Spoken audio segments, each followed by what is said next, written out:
Shalom, shalom, cher peuple de Dieu. Merci d'être là sur notre plateforme, la réaction à une action du troisième exode.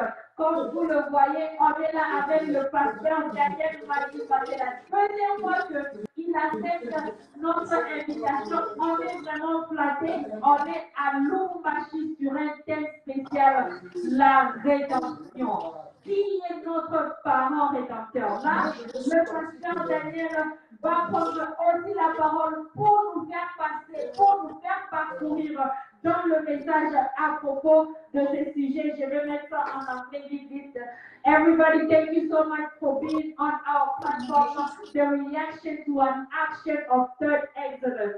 This month we're talking about the redemption. Who's our parent redeemer? We are with Pastor Daniel Majumba of Lubumbashi, the big Katanga. He is going to take part of this big theme. The topic of today is who is our parent redeemer.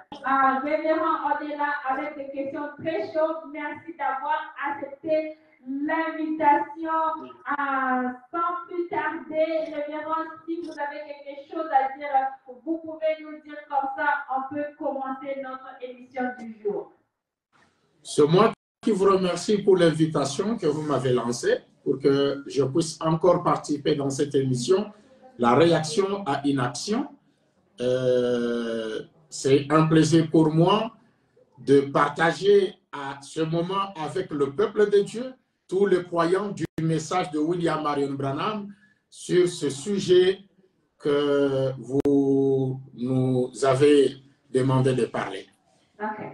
Thank you so much, everybody. The pastor is very flattered, is very happy to take part of this big subject, the redemption. So he's happy to share what he knows about this subject and about the subject, the topic. So just be with us.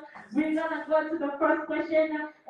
Tout le monde, merci d'être là. Là, on va commencer avec notre première question du jour qui est révérend.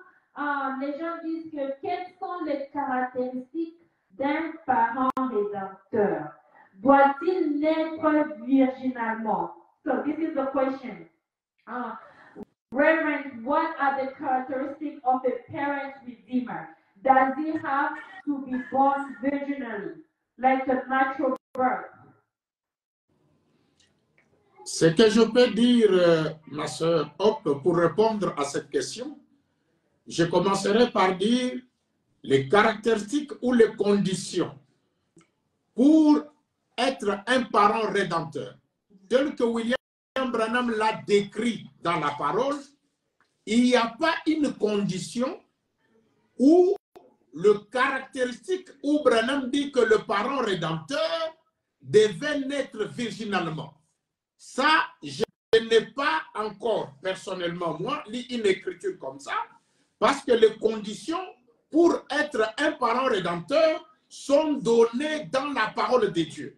Si les gens veulent trouver des conditions pour être parent rédempteur, ce sont des conditions que Branham a données dans la parole. Je n'ai pas encore eu une condition où Branham dit que le parent rédempteur doit naître virginalement. Laissez-moi un peu lire pour que les gens comprennent que ce que je dis ici, ça ne vient pas de moi, ça vient de William Marion Branham.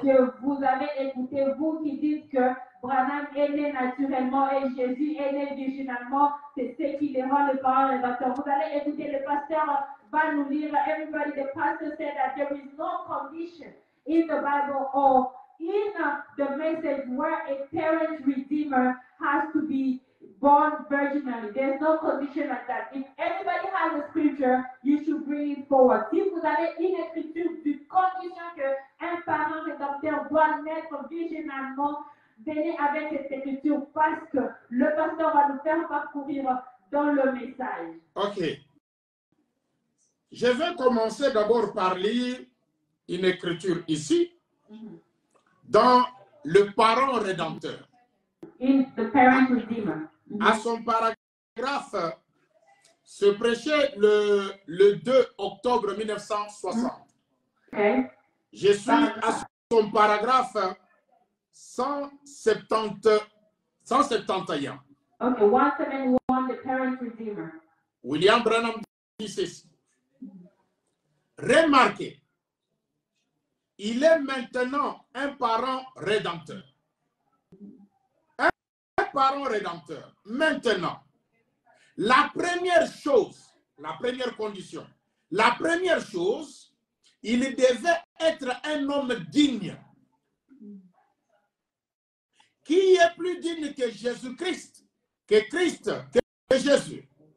La chose suivante, la deuxième condition, il devait avoir le pouvoir d'achat. Il devait être capable de le faire. Il possédait le ciel, ce qui est la troisième condition. Il a prouvé qu'il le possédait. Il a pu prendre 5 pains et 2 poissons et en nourrir 5000. Puis, en recueillir 5 paniers pleins de morceaux. Il a pu puiser de l'eau d'un puits et l'a changé en vin. Il a pu prendre un poisson de l'océan et tirer de sa bouche un écu d'or. Amen.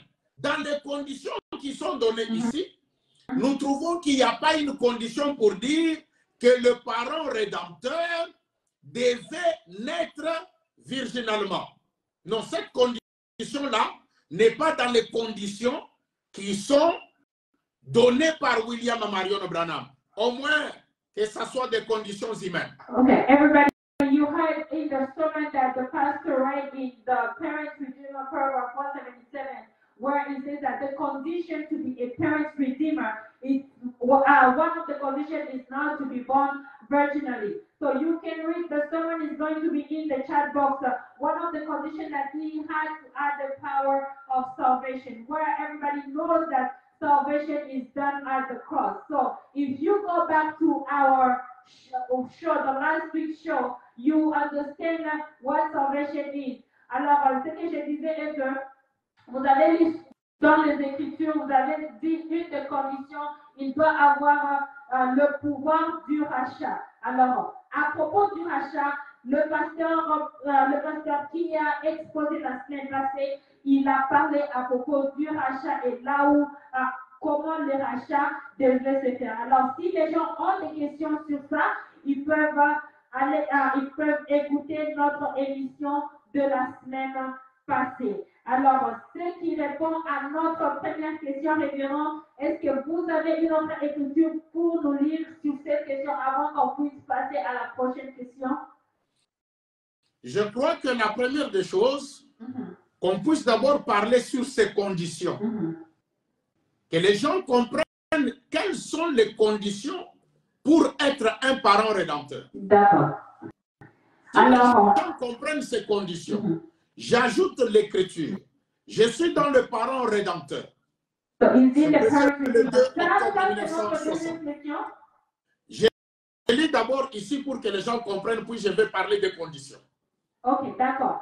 Au paragraphe 160, William Branham dit, maintenant souvenez-vous, la loi de la rédemption, comme nous approchons de la clôture de la fin du service, toute la loi de la rédemption va comme suit. Ce sont des lois pour que quelqu'un puisse être un parent rédempteur.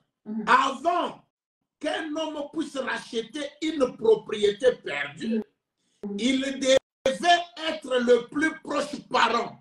C'est la première condition. Être le plus proche parent.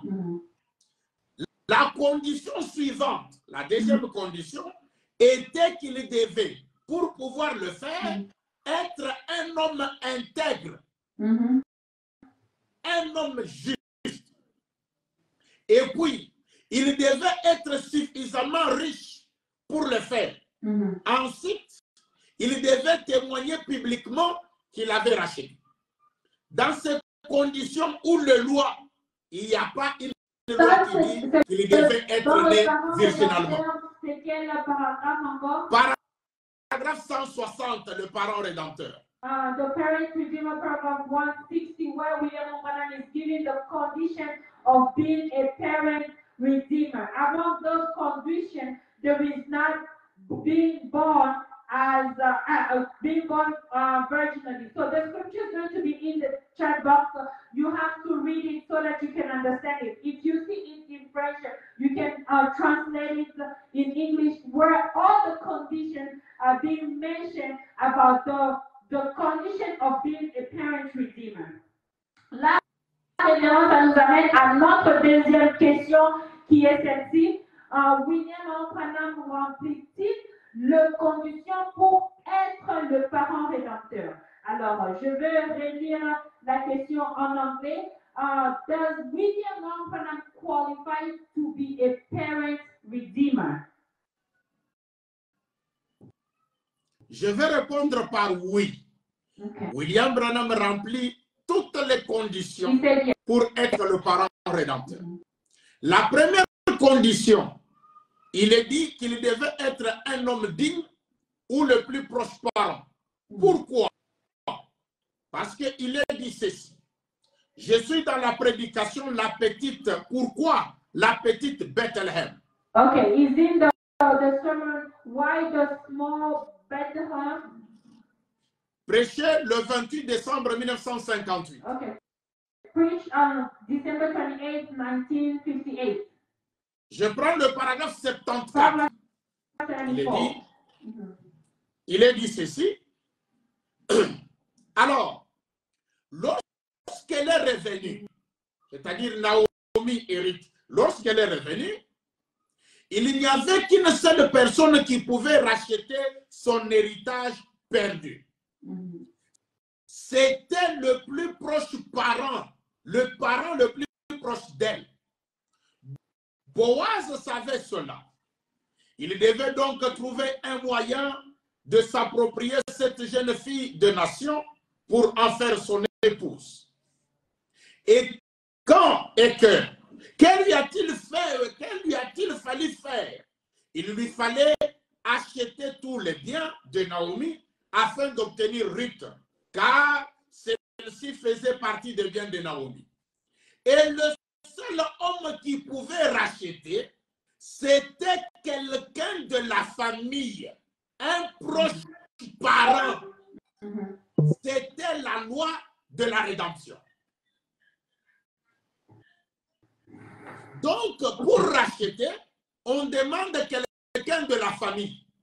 Or, quand nous disons aux gens que Branham est notre parent rédempteur, ils disent il est un homme comme vous. Oui, c'est ce qui fait qu'il est quelqu'un de la famille, de la race humaine, qui a notre propre sang, qui a le droit de racheter.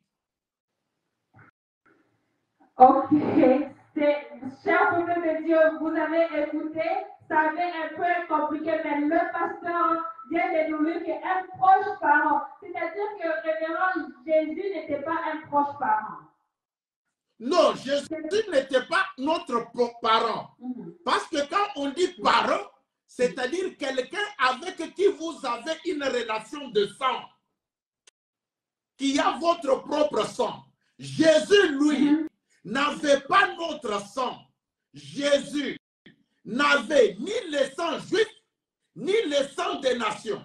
On n'a pas une relation de sang avec lui. Il n'est pas de la race humaine. Il n'est pas de la famille des hommes. William Branham dit ceci. Ok.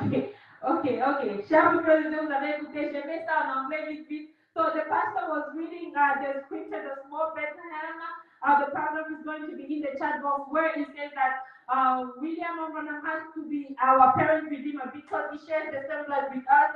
Jesus is not our parent redeemer. He's not in the same, we do not share the same blood with him. So I asked him how. So he's going to read to us the scripture. Okay, d'accord, William Branham dit dans la prédication la brèche entre les 7 âges de l'Église et les 7 sceaux. Okay, à son paragraphe 128 et 129. Que les gens retiennent bien cette condition. Ça écarte Jésus. Okay. Il est dit. Vous avez dit la brèche entre les 7 âges de l'Église et les 7 sceaux. Okay, the bridge between see the 7 churches and the 7 ages, the 7 seals, paragraphe 28. 128, Paragraphe 128. 128 et 129. And the paragraph 128 and 129. Ouais. Dieu exigeait un parent rédempteur. Il fallait qu'il soit un être humain. Un parent rédempteur doit être un être humain. Oh là là! Que faire alors? La loi exigeait un parent rédempteur. Or, 129. Or, il ne pouvait pas prendre un ange. Dieu ne pouvait pas prendre un ange pour qu'il soit notre parent rédempteur. Il lui fallait un homme. Parce que nous n'avons aucun lien de parenté avec des anges. Vous comprenez que le parent rédempteur doit avoir un lien de parenté avec ceux qu'il vient racheter. Il dit, nous sommes parents entre nous. Nous nous appelons parents entre nous les hommes. Il dit, l'ange n'est jamais tombé. C'est un être d'une espèce différente. Il a un corps différent. Il n'a jamais péché ni rien. Il est différent. Donc, les gens cherchent un parent rédempteur qui ne doit pas être un être humain, qu'il ne doit pas avoir le sang humain, alors que ce n'est pas ça la condition. Dieu réclame un frère de sang, quelqu'un qui a le même sang avec les gens qu'il vient racheter. Okay. Everybody, you heard the pastor just read to us about the condition of being a parent redeemer. A parent redeemer has to be a human being like us, in a human flesh, somebody who's doing everything like a human being. So the scripture is going to be in the chat box. So again, the scripture says that a parent redeemer cannot be like an angel. Angels do not sin. Angels do not behave like human beings. So a parent redeemer has to be a human being like you and I. So, and again, the scripture says that Jesus could not be our parent redeemer. Then who is our parent redeemer? So if I asked him the question, does William Branham feel the condition of being a parent redeemer? He said yes. William Branham feels the condition of being a parent redeemer because he is a human being like us. He shares the same blood with us. Alors, là, révérend, on est toujours à la deuxième question. Vous avez une autre écriture pour augmenter à la deuxième question? Oui. Je vais ajouter pour dire que Jésus n'avait pas le sang humain. Il n'avait ni le sang des gentils, ni le sang des juifs. Nous n'avons aucune relation de parenté avec lui. Alors Jésus avait quel sang? Je lis. Je suis dans Jéhovah Jireh, le 22 février 1955. Le paragraphe? Au paragraphe 9. Je prends la deuxième partie du paragraphe 9. Chacun de nous, que nous soyons blancs, bruns, noirs, jaunes, nous pouvons nous donner l'un à l'autre du sang pour la transfusion et sauver la vie l'un de l'autre par la transfusion. Mais je suis tellement reconnaissant qu'il y en ait un qui est venu, qui a été créé différemment de nous tous. Comme les anges étaient différents de nous, même Jésus est créé différemment de nous tous. Branham continue. Et au travers de la transfusion de son sang, nous vivions éternellement. C'est le Seigneur Jésus qui n'était ni juif, ni gentil. Il était Dieu. Il avait en lui le sang même de Dieu. Il était un sang créé. Il n'était pas venu par un homme. Le Saint-Esprit a couvert Marie de son ombre et l'a conçu. Et l'a enfanté Jésus-Christ, le Fils de Dieu, lequel était le sang vient du mal. C'était le propre sang de Dieu. Ce n'était ni le sang d'un juif, ni le sang d'un gentil. C'était le sang tiré des veines d'Emmanuel. N'ayant pas le sang des gentils, n'ayant pas le sang des Juifs, il ne pouvait pas racheter. Parce que la condition est que celui qui rachète doit avoir une relation de parenté avec les gens qu'il vient racheter. Mais nous n'avons aucune relation de sang, de parenté avec Jésus. Il allait nous racheter comment?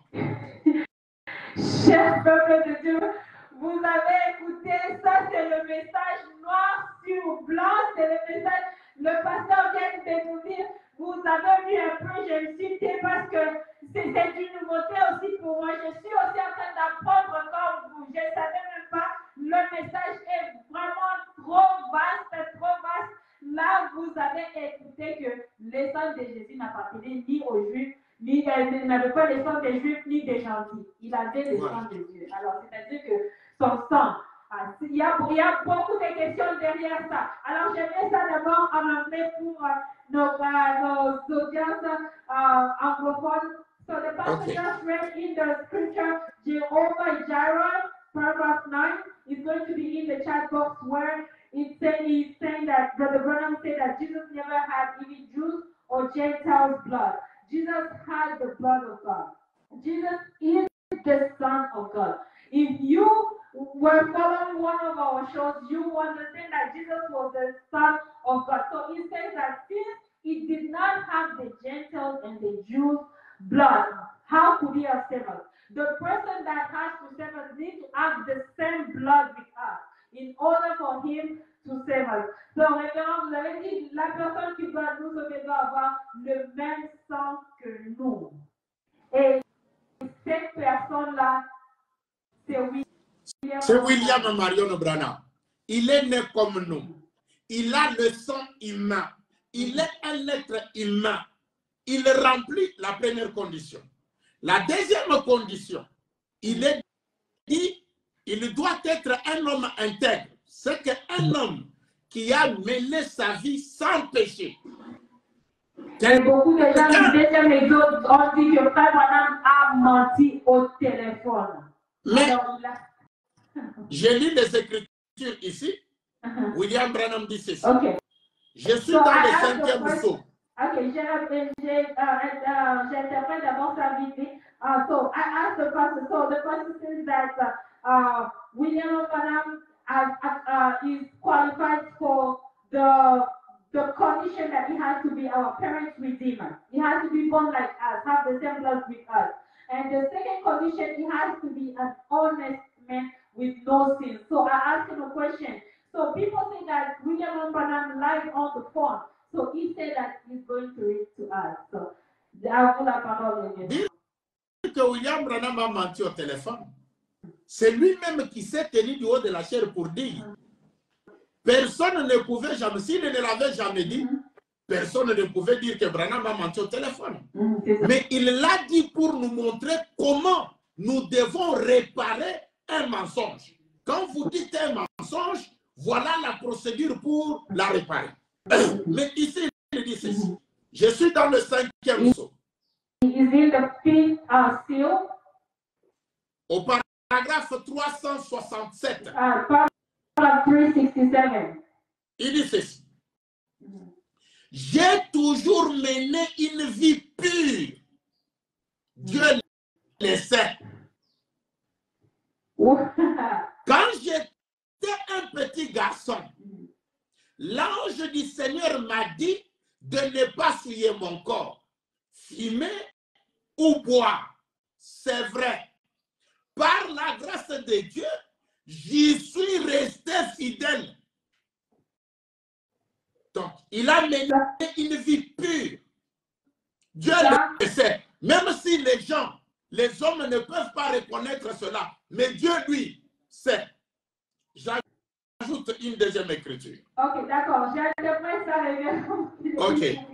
So, in the fifth seal, paragraph 357, the scripture is going to be in the chat box where William Branham declares that he has led a pure life. He has led a pure life since he was a little kid. The angel of God told him to not do bad things, to not mess up with his body, to not smoke. He has led a pure life, God knows. He has declared that. So that qualifies him to be our current Redeemer. And that's the second condition. So the pastor is going to read to us another scripture to prove that. Chers frères de Dieu, vous avez écouté le frère Branham a déclaré qu'il a mené une vie pure. Ça, c'est le message, c'est le prophète de l'heure. Là, si vous êtes dans le message, vous prenez tout ou vous laissez tout. Alors, révérend, je vous laisse la parole. J'ai lu dans la prédication intitulée « Le seul lieu d'adoration auquel Dieu a pourvu ». Le seul lieu d'adoration auquel Dieu a pourvu. Place of adoration that God has provided. Du 28 novembre 65. November 28, 65. Au paragraphe 35. Paragraph 35. Ce qui fait la différence, c'est la sensation. C'est la raison pour laquelle je ne crois pas au fait d'aller sur une piste de danse. Aucun homme Internet devant Dieu et ma Bible, c'est quelqu'un qui jure, hein? Il lève même la main. Devant Dieu et ma Bible, j'ai mené une vie pure. J'ai vécu ainsi toute ma vie. Quand j'étais un petit garçon et tout au long de ma jeunesse. Ça répond à nos conditions, chers peuple de Dieu. Là, ce sont des écritures noir sur blanc. Ça sera, c'est dans le chat box. Si vous voulez lire, vous pouvez lire et relire ça. Ça remplit la deuxième condition d'être un parent rédempteur. Je mets ça en anglais. Everybody, you've heard the pastor. William Branham is declaring in this sermon that he has led his life in purity. He has never even sworn before God and the Bible that he has led his life in purity. You can read that, and that qualifies him. That's the second condition, and it qualifies him as our parent redeemer. Vraiment. Je passe à la troisième condition. D'accord. La troisième condition, il nous est dit, le parent rédempteur doit être suffisamment riche. C'est quelqu'un qui doit avoir le pouvoir d'achat. Le pouvoir d'achat, c'est comme l'argent. Quelqu'un qui a l'argent, il achète tout parce qu'il a le pouvoir d'achat. Un parent rédempteur doit avoir ce pouvoir d'achat, de faire tout. Mais quand on arrive à Jésus, William Branham dit, Jésus n'a jamais créé. C'est qu'il n'avait pas le pouvoir d'achat de créer. Il n'a jamais donné la vie éternelle. C'est que Jésus n'avait pas le pouvoir d'achat, le pouvoir de transmettre, de donner la vie éternelle aux gens. Mais un parent rédempteur qui n'a pas le pouvoir de donner la vie éternelle. Or, racheter, c'est sauver. Sauver, c'est donner la vie éternelle. Mais Jésus n'avait pas ce pouvoir. Vous pouvez interpréter d'abord ça. Everybody, so the pastor was saying that if we're going to go to our third condition, which is the condition of redeeming, a redeemer. To be a parent redeemer, you need to have to be rich in redeeming. And Jesus could not have that because Jesus never had the power to give eternal life. Jesus never had the power to give eternal life. Jesus never had the power to create. And Jesus never had, vous avez dit le troisième, Jésus n'avait pas le pouvoir de créer. Il n'a pas donné la vie éternelle. Et le troisième, il n'avait pas si donné la vie éternelle. C'est sauvé. Oui, alors. Maintenant, Jésus lui n'avait pas. Oui. And again, votre voix est partie, and he didn't have the power to save. So he's going to read to us the condition. If this condition, William Branham qualifies in this condition because Jesus didn't have that. he wasn't rich enough in salvation, in that he wasn't rich enough in Redeemer. So he couldn't be our parent Redeemer. So we have to see if William Branham qualified as our parent Redeemer. Does he create? Does he have the power to create? Does he have the power to give eternal life? Does he have the power to save? So the pastor is going to read to us this. Révérend, vous êtes là? Oui, je vous écoute. Okay. Je peux avancer? Oui. Je lis dans la prédication, le CO2 volume 2. The question and answer, second volume. Volume 2. Yeah. À la page Volume. 900, ou dans les questions-réponses numéro 3.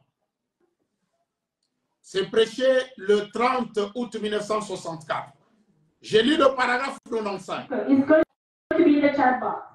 Or, pour ce qui est de la création de différentes choses, c'est vrai. Jésus n'a jamais créé directement quelque chose, amené quelque chose à l'existence. Il prenait d'abord une substance, il a pris de l'eau et en a fait du vin. Il a pris de pain. Avec ça, il a fait plus de pain. Il a pris de poisson. Avec ça, il a fait plus de poisson. Mais il a promis qu'il se ferait de plus grandes choses, des choses plus grandes que celles-là. Vous voyez? Voyez? Maintenant, pourquoi c'est un jour plus mauvais qu'à l'époque où il était ici? Jésus qui n'a jamais créé, c'est qu'il n'avait pas le pouvoir de créer. Or, un parent rédempteur, c'est quelqu'un qui a suffisamment le pouvoir d'achat. Jésus n'en avait pas. C'est pour cela, dans Shalom, du 19 janvier 64, William Branham dit, Jésus, son premier miracle, il a changé l'eau en vin. Il a multiplié le pain. Mais dans ces derniers jours, avec William Branham, dans les bois, il a seulement pris la parole que l'écureuil soit et l'écureuil fut. Ça, c'est le pouvoir d'achat, le pouvoir de créer, que Jésus n'avait pas. William Branham en avait. Voilà pourquoi nous disons il a rempli la condition pour être le parent rédempteur. Vous avez dit Shalom, paragraphe? J'ai dit Shalom au paragraphe 101 et 102. Shalom du 19 janvier 64.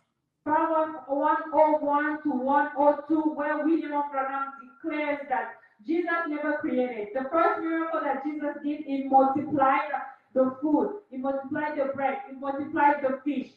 But William Branham, one day, he created a squirrel out of nowhere. And that fuels the condition of being a parent redeemer. And the previous scripture that the pastor read is going to be in the chat box, where he says that, Brother Branham says that Jesus never created anything. And he did not have that power of creating. So that does not make him a parent redeemer. So William Branham, by creating the squirrel, that makes him our parent redeemer.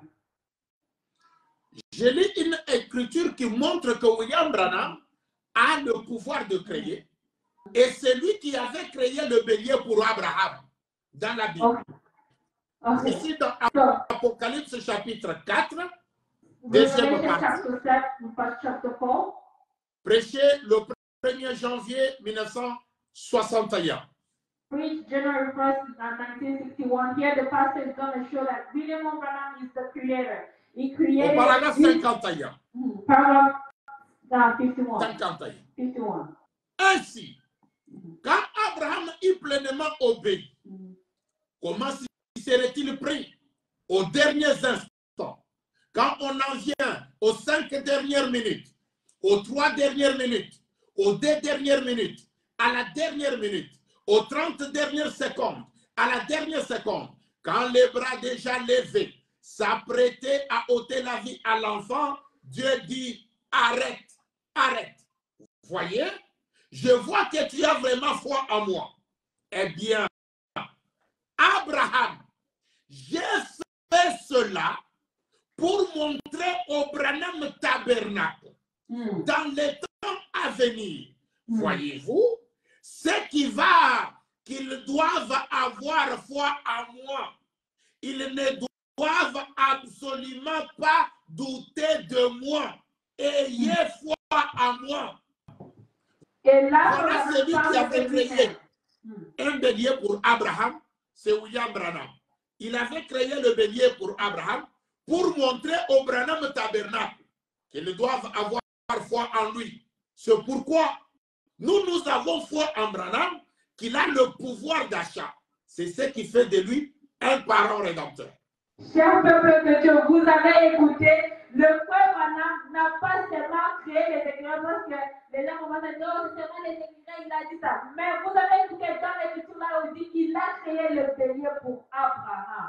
Alors, qui est cet homme qui était avec Abraham? Alors là, vous avez affaire à un Dieu, le créateur du ciel qui a été depuis le commencement. Ne faut jamais douter. Alors, le Branham Tabernacle, on vous a montré que ne doutez jamais de cet homme. Je vais mettre ça en anglais. Everybody, the pastor just read us the scripture. Is going to be in the chat box right now. You can put it in English, where he says that he's the one that created the animal that was with Abraham. He was there. And he says, Branham Tabernacle, I'm showing this. Never doubt of me. Never have doubt in me. Never doubt it. So you have in front of you the creator of heaven and earth, the men that have been before, the men that have always been before, even at the beginning of the world. So never doubt of him and everything that is doing. Cher peuple de Dieu, ça c'est très très vaste, le message est vaste. Le pasteur vient de nous dire la création du béni avec Abraham, c'est William Branham qui l'a fait. Alors, si vous doutez de lui, vous doutez de ce qu'il a dit, c'est un péché. Alors, merci beaucoup, Réunion. Alors, ça, c'est notre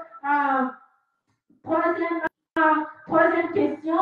Est-ce que vous avez une autre question, une autre écriture à ajouter avant qu'on puisse passer à la troisième question, je pense? D'accord, révérend, vous avez dit que vous avez une autre écriture sur la troisième condition qui qualifie William Branham comme notre parent rédempteur. Cette troisième condition qui montre que le parent rédempteur, c'est quelqu'un qui a le pouvoir d'achat. Nous avons dit que William Branham avait créé le bélier pour Abraham pour que les Branham Tabernacle dans le temps à venir puissent avoir confiance en lui. J'ajoute une écriture qui confirme cela. Donc, j'avais entendu, mais maintenant j'ai vu. Okay. I've heard, now I've seen. Oui. Se prêchait le 27 novembre 1965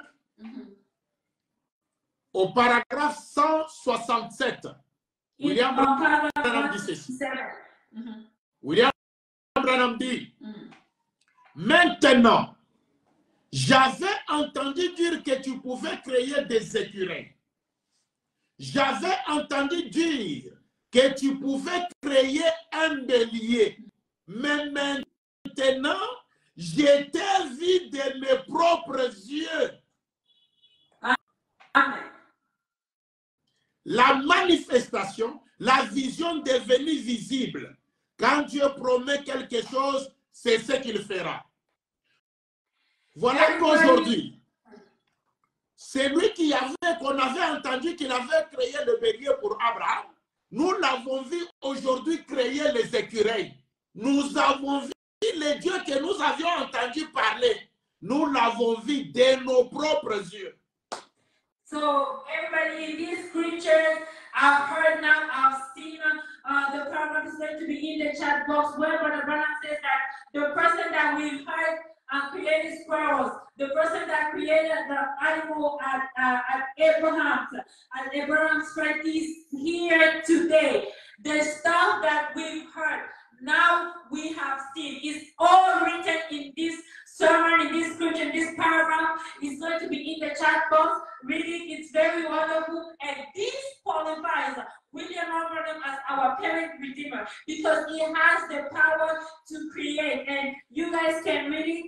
Merci, cher Dieu. Vous avez écouté l'écriture. Là où Branham dit qu'il est le créateur, qu'il a créé chez Abraham, qu'il a créé les écureuils. Les choses qu'on a entendues, on vient de voir ça maintenant. Alors, ça conclut à notre deuxième question. Révérend là, on va passer à notre troisième question pour gagner le temps aussi. Le réseau n'est pas très bon. Oui. La question est celle-ci. Quelle est la vraie mission d'un parent rédempteur? Je vais ça en anglais. What is the true mission? The third question, what is the true mission of the parent redeemer? La vraie mission d'un parent rédempteur, c'est racheter les gens, les faire sortir de l'esclavage. C'est ça la vraie mission d'un parent rédempteur. Comme William Branham le dit,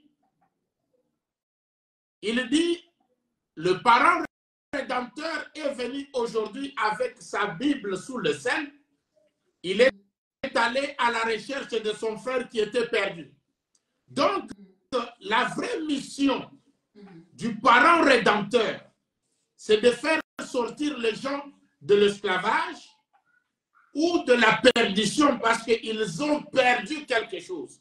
Et les gens avaient perdu la vie éternelle. William Branham dit, Adam est tombé de la vie éternelle. Il a perdu son héritage qui était la vie éternelle.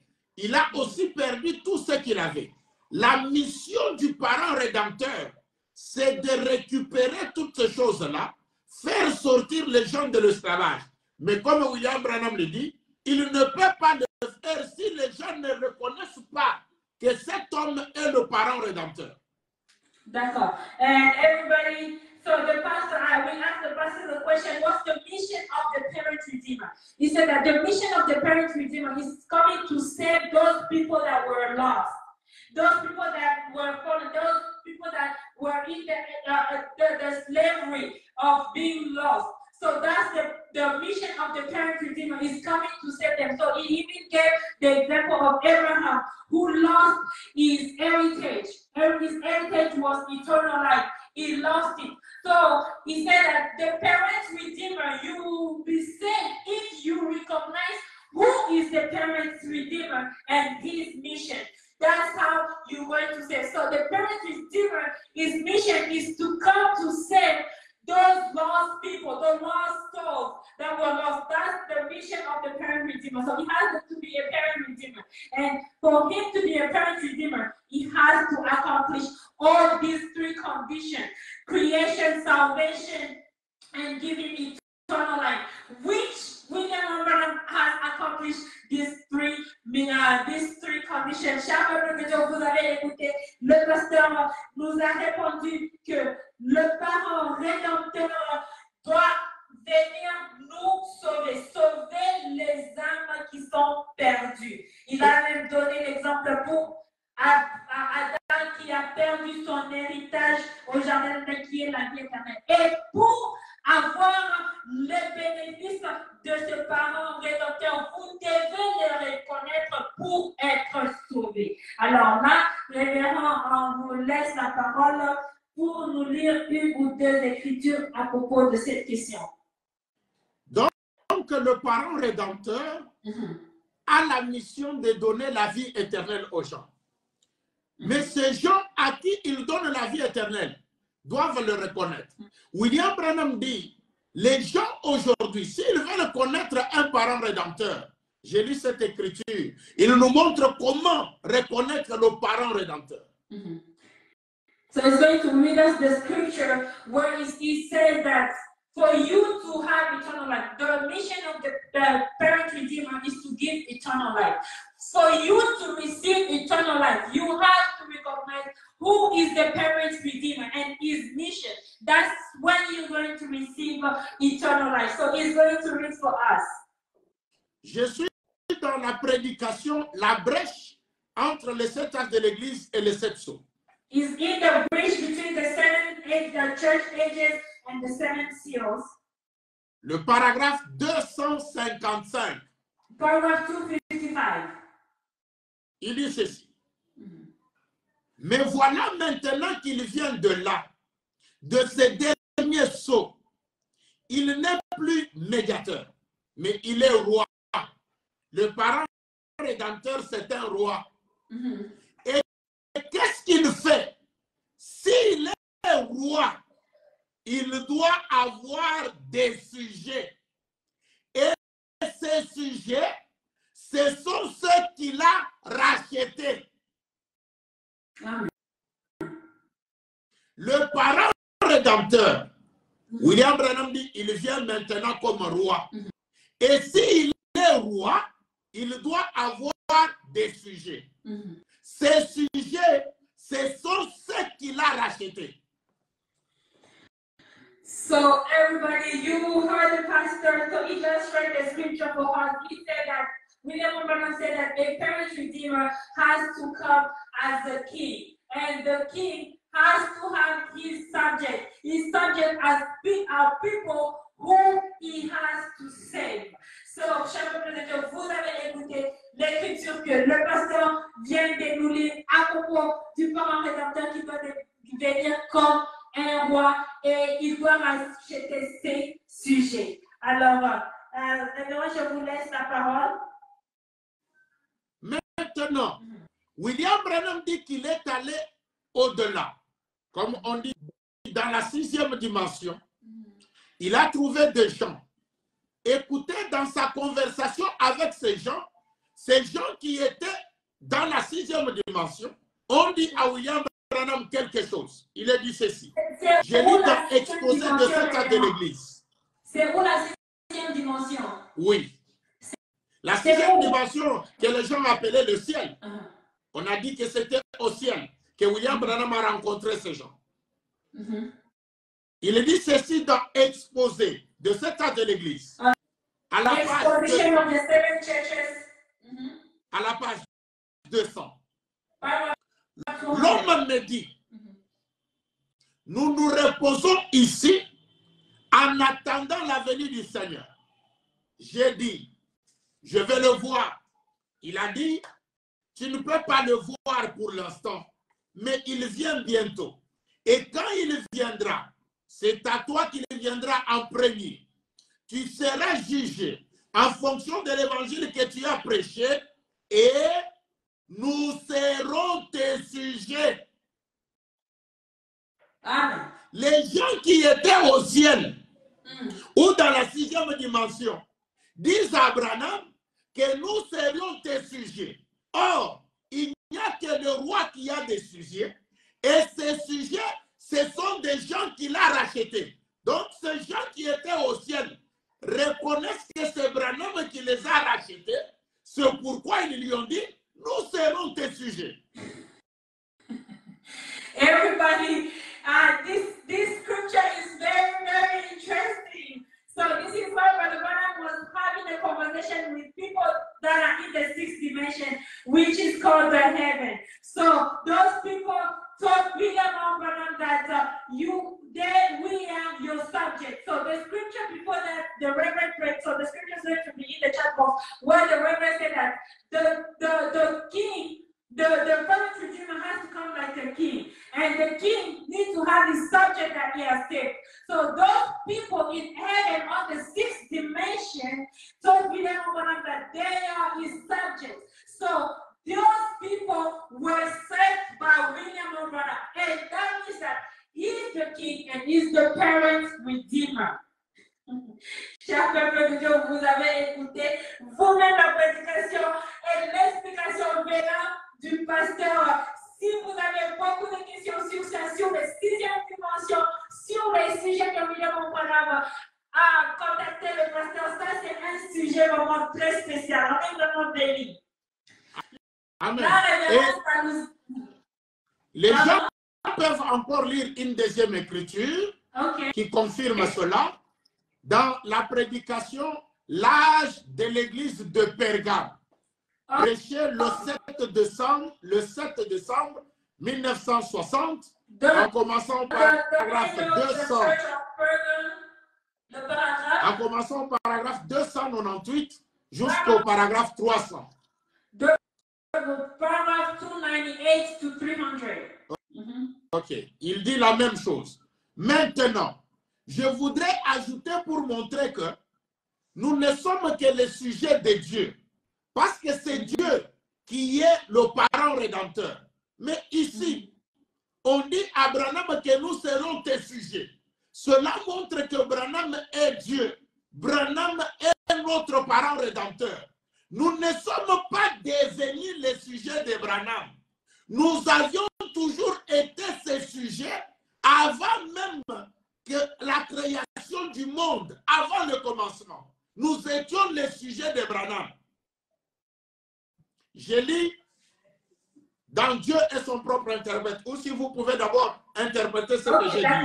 Everybody, so the pastor was just explaining that in this scripture that we just read, where Brother Branham said that we have always been God's subjects. So that means that we did not become God's subjects. We have always been God's subjects. We have always been saved by God. So we have always been His subjects. It's not that we are becoming His subjects. No, it's not like that. So it's going to be in the scripture for us, and the scripture is going to be in the chat box.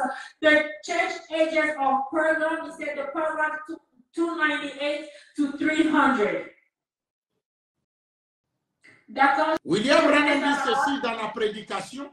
Dieu est son propre interprète. God is his own interpreter. Du 5 février 1964 au paragraphe 11, il dit: et maintenant, souvenez-vous, vous les chrétiens, vous étiez ces pensées avant qu'il y ait eu un monde, et vous êtes la manifestation de sa pensée. Avant même qu'il y ait eu un monde, vous étiez en Christ. Amen. En Dieu au commencement. Cela fait donc de vous, vous voyez, ce sujet. Comme nous étions en Dieu, avant qu'il y ait un monde, nous étions ses pensées. Nous sommes maintenant ses pensées manifestées. Il dit, nous étions en Christ. Donc, disons en Branham, avant qu'il y ait eu un monde. Nous étions en Dieu au commencement. C'est ce qui fait que nous sommes ces sujets.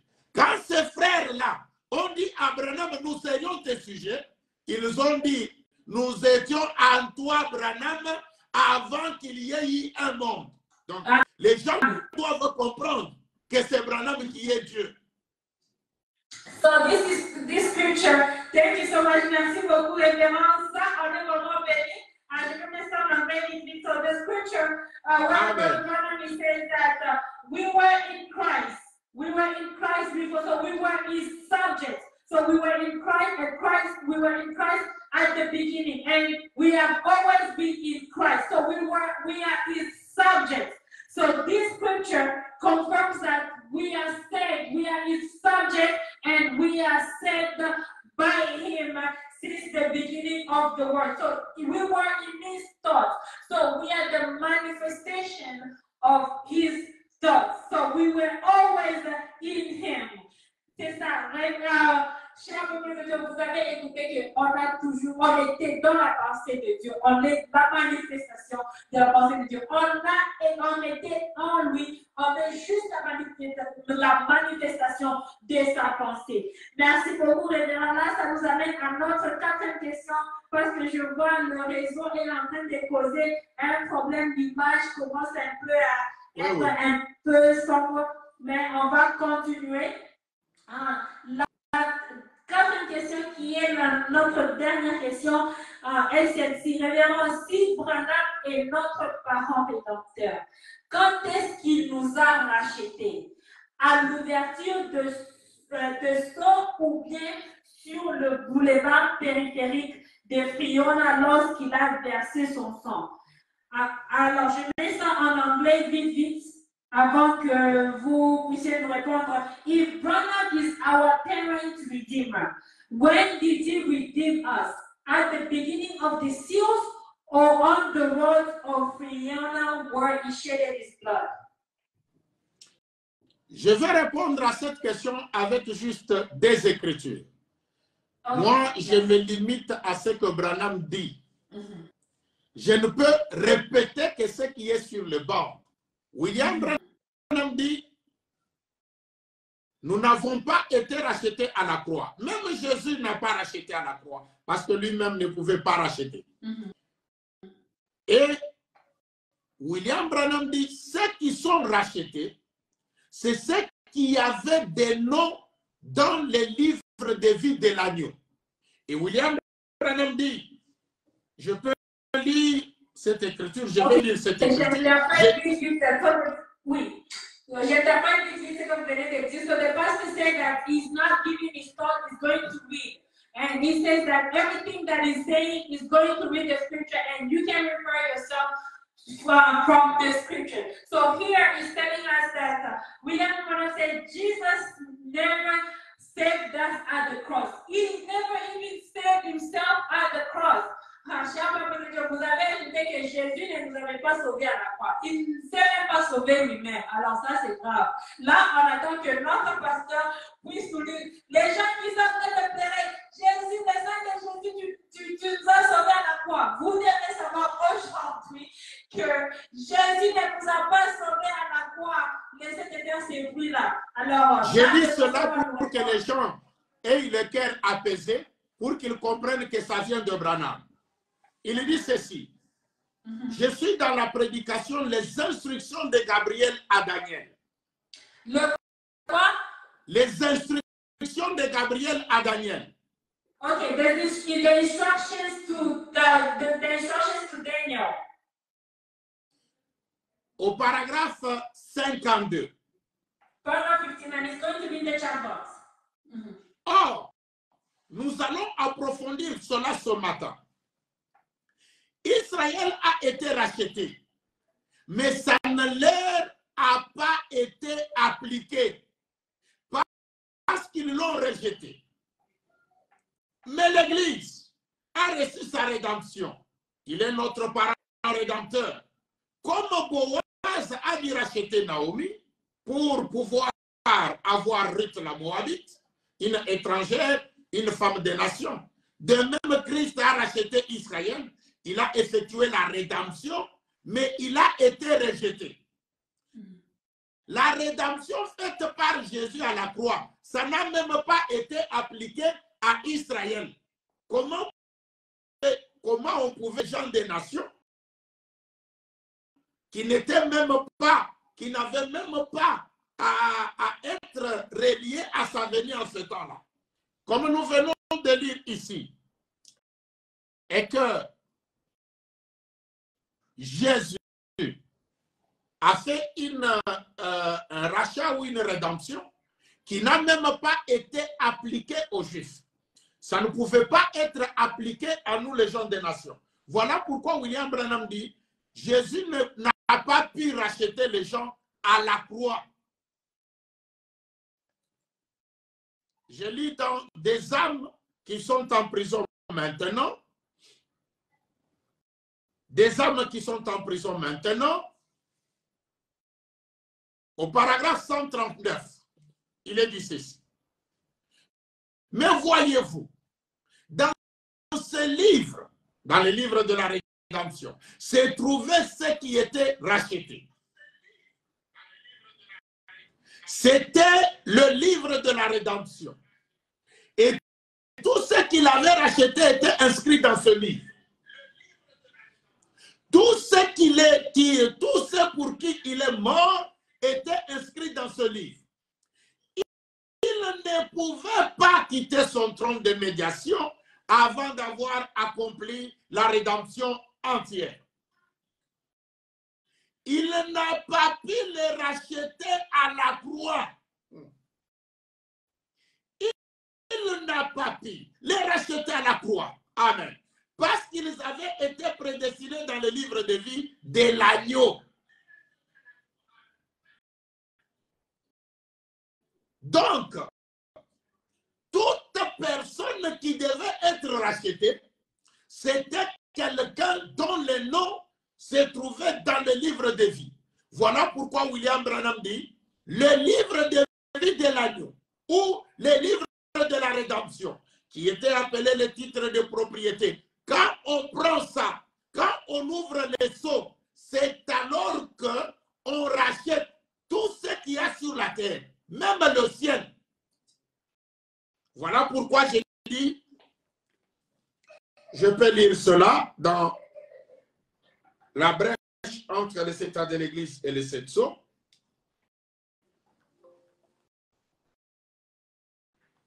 Je vais lire cela comme la dernière écriture, comme nous sommes dérangés par, je dirais, l'Internet ou quoi que ce soit, mais que je lise quand même cette dernière écriture. La brèche entre les 7 ans de l'Église et les 7 sceaux, au paragraphe 157. Je lis cela, puis nous allons nous arrêter. Nous continuerons une prochaine fois.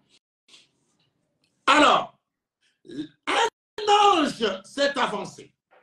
Un ange puissant qui proclamait d'une voix forte qui est digne d'ouvrir le livre, de prendre le livre, qui pouvait ouvrir les sceaux, qui pouvait ouvrir le livre.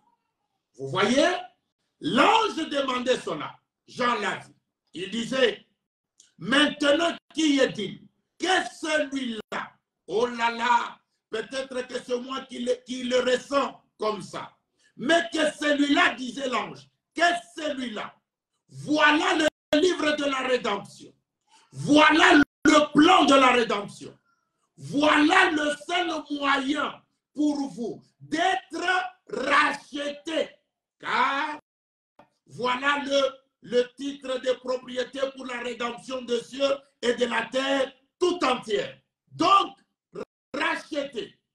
Moi, je ne peux pas dire que Branham nous a rachetés sur la route de Friona. J'ai dit que tout ce que Branham a fait, c'est dans l'œuvre de la rédemption.